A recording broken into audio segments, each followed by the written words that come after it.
these are Julie's exercises, number 1, set 1. So first you're gonna start with a posterior pelvic tilt with core contraction. So you're gonna lay on your back with your knees bent, feet flat on the ground. You can have a small pillow if you want, or else just have a flat surface. Have your shoulders relaxed. Tilt your hips to flatten your back. So you should feel the space that's naturally in your low back, and then decrease that by tilting your hips. And then at the same time, you're gonna breathe out as you gently contract your deep muscles to bring your belly button towards your spine. These are deep transverse abdominis muscles that work to stabilize our whole spine. And you can just do a couple to kind of warm up. If you want, you can add a Kegel to it, but try not to turn your glute bottom muscles on. Okay, after you've done a few, then you can hold it now and slide one leg down and back up, and then rest, relax your muscles between, then tighten up again, tilt your hips and slide the other leg down and back up.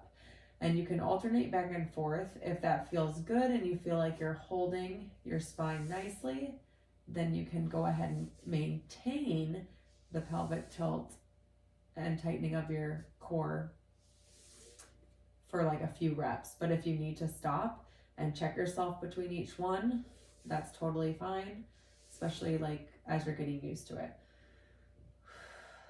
And if you do feel like you can do a few in a row, then make sure like after about 2 on each side that you stop anyway to just let your muscles relax before they contract again. And then also it's just a good check-in for making sure that you're using proper form.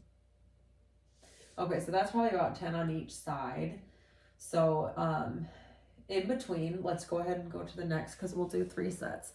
So now we're gonna do clamshells. Now this we won't do as many. If you feel like you need the wall to make sure that your hips aren't rolling back, then that's totally fine.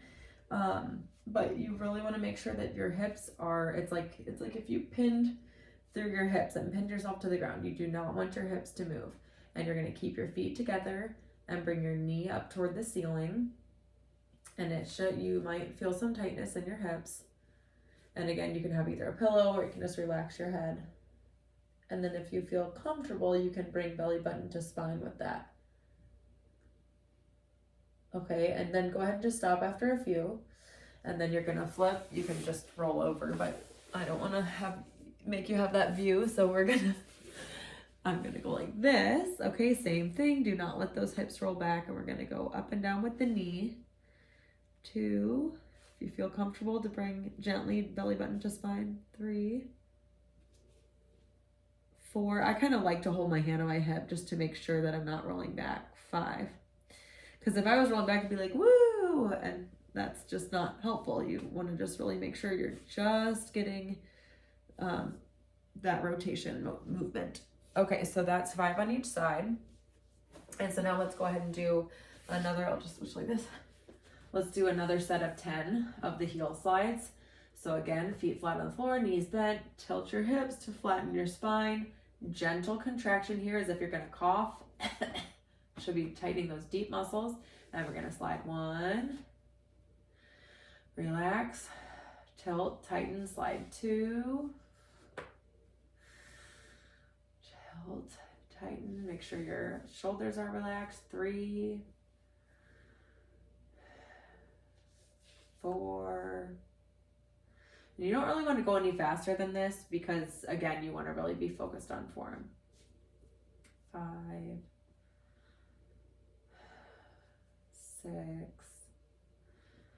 Okay, now I'm gonna try with a couple with the same contraction. So 7, relax, tilt, tighten, 8, relax, tilt, tighten, 9, 9, relax, tilt, tighten, 10, 10, relax. Okay.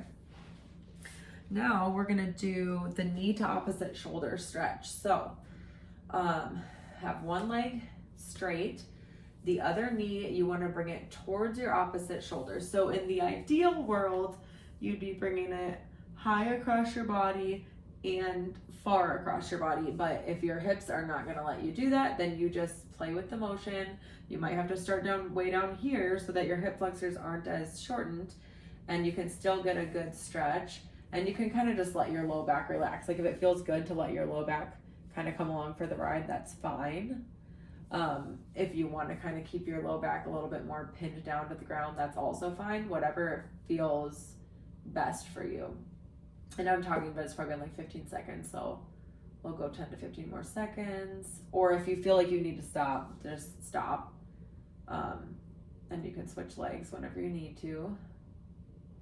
Hopefully you can work up to this. So let's go ahead and do the other side. And again, you just find whatever works for you as far as the angle. And you're gonna work up to that 30 seconds. So stop whenever you need to.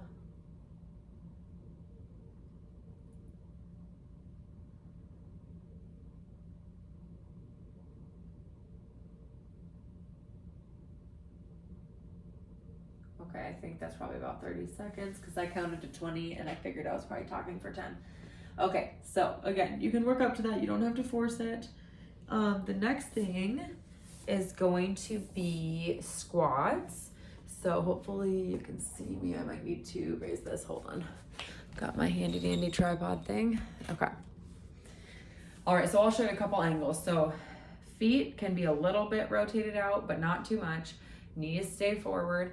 And you're gonna squat down, keeping your knees wide, and then you're gonna come back up, show you from this angle, like you're gonna sit in a chair and then come back up. Okay, now while you're doing this, you're gonna, again, kind of like you're gonna cough, bring that belly button towards your spine, but you're not gonna worry about tilting your hips. Okay, we don't want a flat back here, we want some natural curve.